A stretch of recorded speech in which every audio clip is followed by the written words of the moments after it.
What to do when a loved one is arrested. When a loved one is arrested, the most important thing to do is to remain calm. Getting excited, getting panicked is not going to help the person who's sitting in jail. So that's number one, remain calm. Number two, remain discreet. If a loved one's arrested, it's natural to want to be like, hey, what happened on the phone when they call you?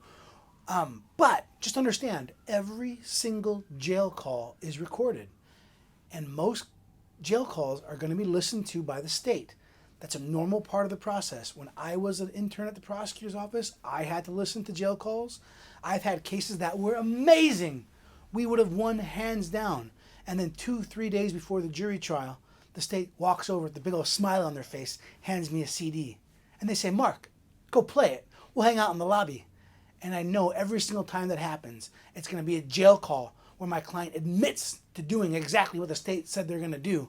And they're going to win with almost no other evidence. Don't talk on the phone. If the person calls you and they're excited, they're upset, talk to them and let them know that you care and you're helping them out. But if they start talking about the case, say, stop. Can't talk about the case. This calls I'm listening to. It doesn't matter. I'm innocent. Tell them stop. Don't talk about the case. So important. That's probably the most important thing to do when a loved one's arrested. Stop them from talking on the phone about what happened. Number 3, make contact. If a loved one's arrested, you can reach out to the jail and talk to the jail staff just to make sure that they're getting processed and they're moving along. But be really careful. You don't want to be calling constantly, because when somebody's in the jail, they're at the complete control and mercy of the jailer. And if you call so much, you just make the jail staff mad. Well, you're on the outside. You're going to be just fine. That can perhaps make life miserable for the person who's actually in jail. I've seen this happen firsthand. Please don't upset the jail staff. Don't be calling every hour. I want to speak to your manager. I want to know what's going on right now. I'm coming down.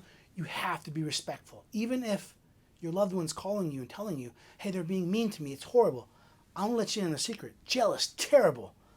Anyone who's arrested is never going to be happy, but you have to put on your best face and try to make friends with the people answering the phones. Otherwise, it can turn sour really quick. Number 4, hire the best attorney possible.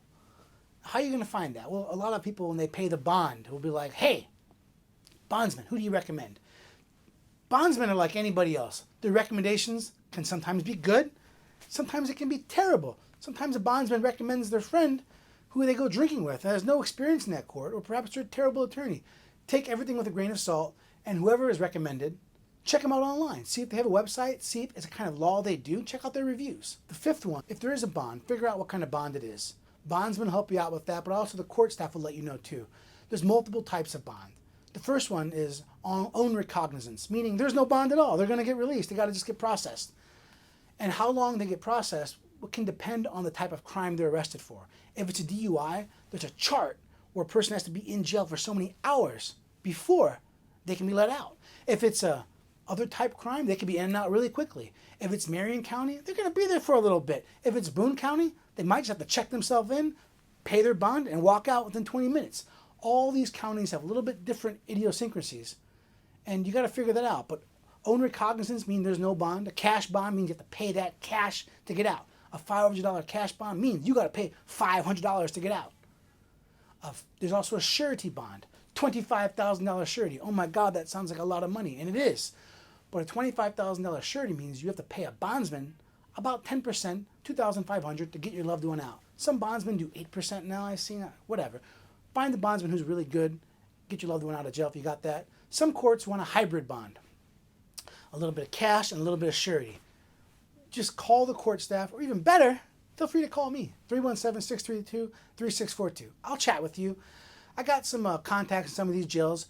Sometimes move things along a little bit faster, just get a little bit more information. I can't promise a miracle or anything like that, but the worst thing to do is pay a bond, the person doesn't get out, or if they have a probation case, they pick up a new charge, and you pay the bond on the new charge, bondsmen love to take that money. Thank you so much. When's he getting out? Oh, he's not getting out. There's a probation violation.